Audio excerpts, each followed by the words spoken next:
Perjanjian Malino I ditandatangani pada 20 Desember 2001, menandai berakhirnya konflik kekerasan di Poso.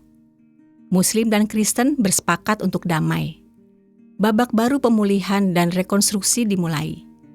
Kini, telah lebih dari 20 tahun proses damai berjalan. Siapa sangka bahwa masyarakat masih hidup tersegregasi berdasarkan agamanya. Di desa-desa, interaksi antar warga berbeda agama belum pulih sepenuhnya. Roswuri, seorang pendeta di Poso, paham pentingnya menjaga perdamaian Poso secara berkelanjutan. Wuri kemudian mengikuti kegiatan-kegiatan perdamaian. Salah satunya mengikuti Sekolah Perempuan Perdamaian Aman Indonesia di Kota Poso pada tahun 2010.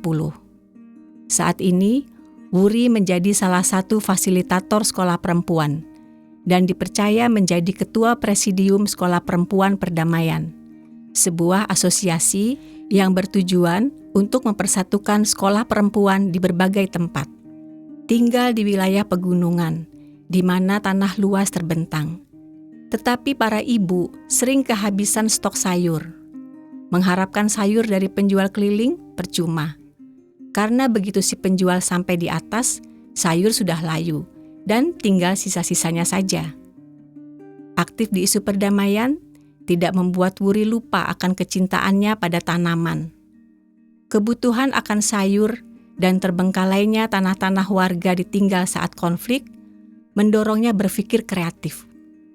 Perempuan harus menjadi sahabat alam, ungkapnya. Wuri dan ibu-ibu sekolah perempuan menyulap lahan tidur yang ditinggalkan pemiliknya karena konflik menjadi kebun sayur organik. Ia meyakini bahwa mempopulerkan sayur organik bisa meningkatkan kesehatan anggota sekolah perempuan dan masyarakat sekitar. Juga mendekatkan relasi antar perempuan. Dalam mengelola kebun sayur, Wuri dan teman-teman sekolah perempuan tidak menggunakan bahan kimia. Wuri berkata, "Kita berasal dari tanah. Tanah adalah saudara kita, sehingga kita tidak boleh melukai tanah dengan bahan-bahan kimia yang berbahaya." Wuri dan ibu-ibu SP juga menjadikan kebun sayur sebagai sebuah strategi untuk menciptakan perdamaian. Ia melibatkan orang-orang yang berbeda untuk mengelola kebun sayur, yaitu ibu-ibu Kristiani dan Muslim.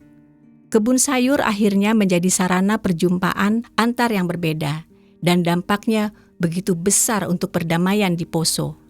Omat misalnya, si penjual ikan Muslim berasal dari Malay Lage, sering menawarkan barter antara sayur dan ikan. Tentu saja ibu-ibu sangat senang. Bahkan Omat tidak segan mengundang para ibu-ibu pengelola kebun organik dan keluarganya untuk berkunjung ke desanya dan bertemu dengan tetangganya yang Muslim untuk membangun kembali silaturahmi.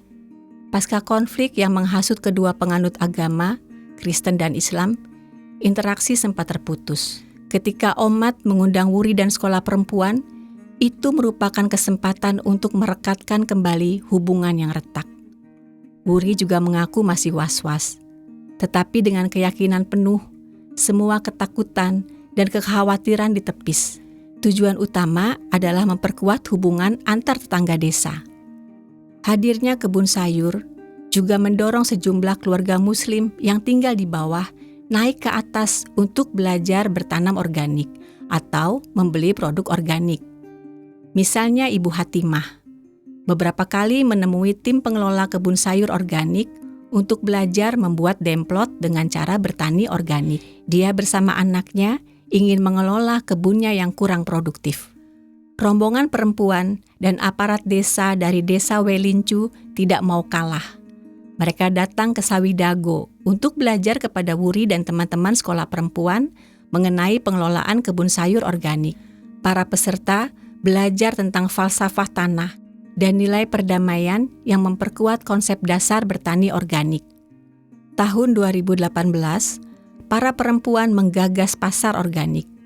Seminggu sekali, produk sayur digelar di kota Tentena untuk memperkenalkan ke masyarakat.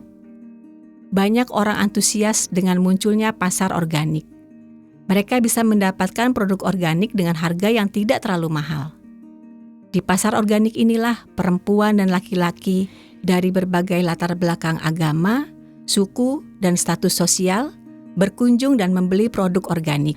Mereka bisa saling menyapa dan menanyakan kondisi keluarga dan kampung. Kebun sayur organik di Sawidago, Poso, menjadi bukti bahwa berdamai dengan alam bisa menjadi landasan dan alasan kita berdamai dengan seluruh manusia. Wuri dan ibu-ibu sekolah perempuan juga mengabarkan kepada dunia bahwa perempuan bisa dan mampu menjadi penggagas perdamaian.